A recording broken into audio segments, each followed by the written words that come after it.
Pneumometri CIA 210-8502 akan berkongsi mengenai aktiviti pembelajaran abad ke-21 iaitu kaedah role play.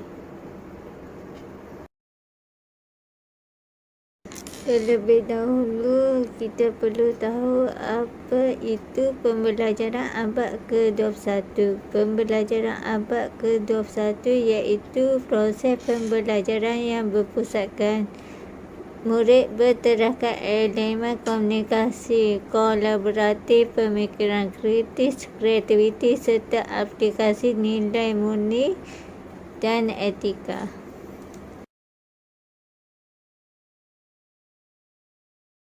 Matlamat pembelajaran abad ke-21 iaitu untuk melahirkan lebih ramai pembelajaran sepanjang hayat, iaitu mereka yang mempunyai kemahiran pelbagai untuk memastikan kesinambungan kehidupan dalam zaman sentiasa berubah.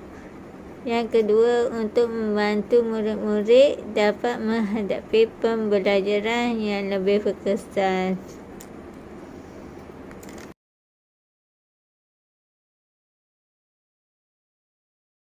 Cabaran pembelajaran abad ke-21 iaitu murid-murid adalah berbeza dari segi pengetahuan sedia ada, minat, motivasi dan gaya pembelajaran, menyebabkan pelaksanaan kemahiran yang diperlukan oleh murid.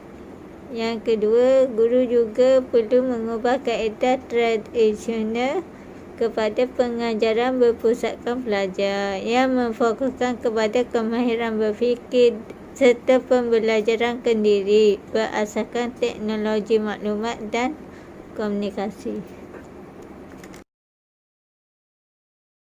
Ciri-ciri pembelajaran abad ke-21 iaitu berpusatkan pelajar. Yang kedua, penggunaan komputer. Yang ketiga, pembelajaran aktif. Yang keempat, pembelajaran kolaboratif. Berpusatkan pelajar.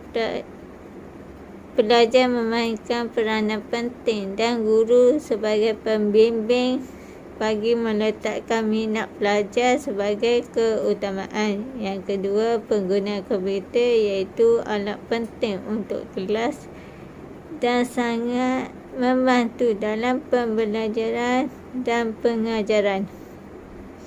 Yang ketiga, pembelajaran aktif iaitu penglibatan yang aktif sama ada pembincangan bersama rakan atau penggunaan komputer. Yang keempat, pembelajaran kolaboratif iaitu pembelajaran secara berkolaborasi merupakan kaedah paling berkesan dalam pembelajaran.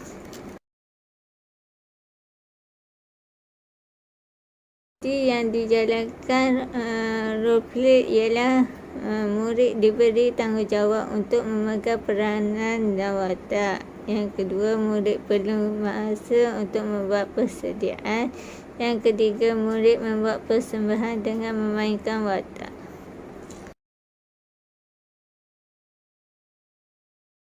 Langkah-langkah roleplay ialah membentuk kelompok jumlah 5 hingga 6 orang pelajar. Yang kedua, murid diberi tanggungjawab memegang peranan dan watak. Yang ketiga, murid diberi masa untuk membuat persediaan. Yang keempat, murid membuat persembahan dengan memainkan watak. Yang keempat, masing-masing menyampaikan hasil kesimpulan. Yang kelima, guru memberikan kesimpulan secara umum.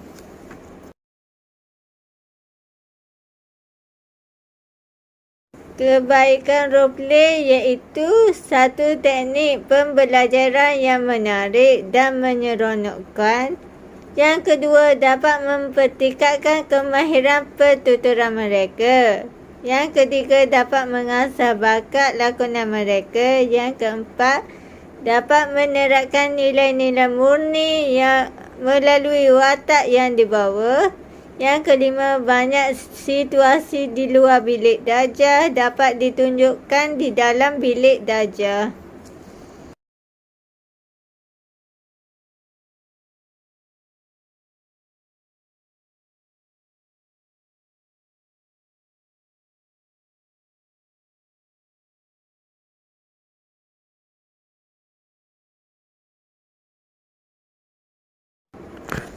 Kekurangan roleplay iaitu main peranan tidak akan berjalan dengan baik jika suasana kelas tidak teratur. Yang kedua, main peranan tidak selamanya menuju ke arah yang diharapkan seseorang yang dimainkan. Yang ketiga, murid sering mengalami kesulitan untuk main peranan secara baik. Yang keempat, main peranan memerlukan waktu yang banyak. Yang kelima, main peranan diperlukan kelompok yang sensitif terbuka, sering mengenal sehingga dapat bekerjasama dengan baik.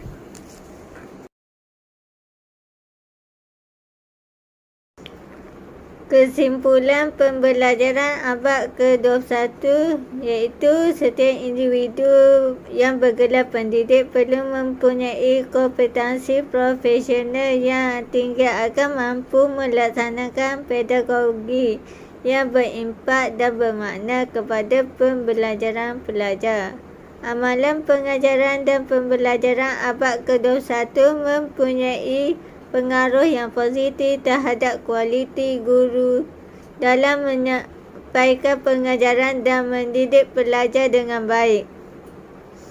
Oleh itu, dengan implementasi pembelajaran yang lebih konstruktif abad ke-21 ini, pihak Kementerian Pendidikan Malaysia berharap dapat melahirkan generasi moden insan yang memiliki ciri-ciri seperti berupaya membuat hubung kait, bijak menyoal, yakin berkomunikasi, mengambil risiko, dahagakan ilmu, mendengar dan membuat refleksi, berkemahiran kritis, menguasai kemahiran literasi, berani mencuba membuat inisiatif dan berkepribadian tinggi.